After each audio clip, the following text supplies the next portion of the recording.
आज जब मैं आदिवासी महोत्सव के मंच से बोल रहा हूं तो बिना झिझक कहना चाहूँगा कि देश के विभिन्न क्षेत्रों में हमारे आदिवासी भाई बहन प्रताड़ना झेलने को विवश हैं। वे अस्तित्व की लड़ाई लड़ने के लिए मजबूर हैं।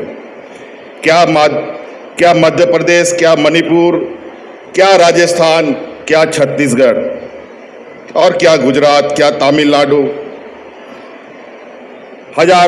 मणिपुर में हजारों घर जलकर तबाह हो गए, सैकड़ों लोगों को मारा गया, महिलाओं के इज्जत के साथ खिलवाड़ किया गया, कहीं आदिवासी भाई के ऊपर पेशाब किया जा रहा है तो कहीं उन्हें बांधकर पीटा जा रहा है।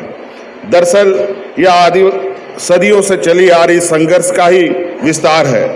संघर्ष है वर्चस्ववादी ताकतों और समानता तथा भाईचारे की ताकतों के बीच। संघर्ष है धार्मिक कट्टरपंथियों और जियो और जीने दो के उदार ताकतों के बीच। संघर्ष है भविष्यवादी भाग्यवादी चिंतकों और वर्तमान को समृद्ध करने वाले शक्तियों के बीच। संघर्ष है प्रकृति पर कब्जा करने वाले विनाशकारी शक्तियों एवं प्रकृति का सहयोगी या सहभोगी बन कर रहने वाले श्रमजीवी एवं साहसी शक्तियों के बीच। आज आदिवासी दिवस के अवसर पर मैं देश के लगभग 13 करोड़ से ज़्यादा आदिवासी भाई बहनों से एक होकर लड़ने और बढ़ने की अपील करता हूँ। गौंड, मुंडा, भील, कुकी, मीना, संथाल, असुर, उरांव, चेरो आदि सभी को एक होकर सोचना होगा। आज के देश का आदिवासी बिखरा हुआ है।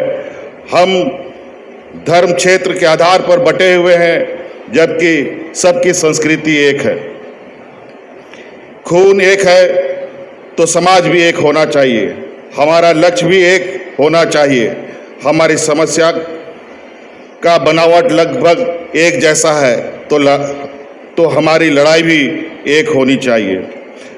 लगभग सभी हिस्सों में आदिवासी समाज को विस्थापन का दर्द झेलना पड़ रहा है एवं केंद्र तथा राज्य में सरकार चाहे किन्हीं की हो, आदिवासी समाज के दर्द को कम करने के लिए कभी कुछ ज़्यादा प्रयास नहीं किया गया।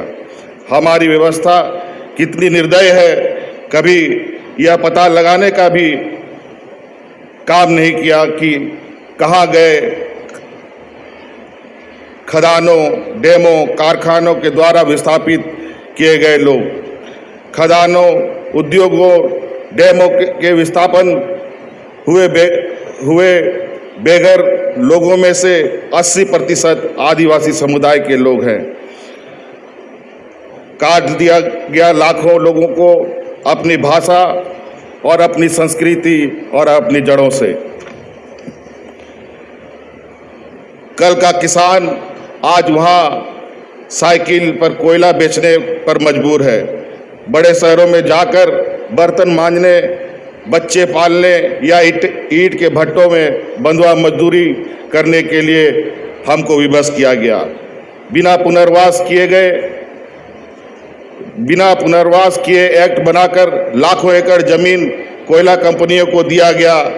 हमारा झरिया शहर बरसों से आग की भट्टी में तप रहा है, लेकिन कोयला कंपनियों एवं भारत सरकार के कान में तेल डालकर सोई हुई है। आखिर इस विकास को आदिवासी समाज कैसे अपना मान सकता है?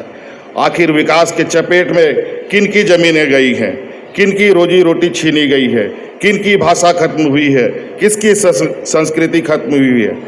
क्या इसका जायजा सत्ता को कभी नहीं लेना चाहिए? जो विकसित है वे कौन है? तथाकथित मुख्य धारा के इतिहासकारों ने भी आदिवासियों के साथ बेईमानी की। उन्होंने इनका इतिहास ही दर्ज नहीं किया और ना ही देश के विकास में आदिवासियों के योगदान को चिन्हित किया।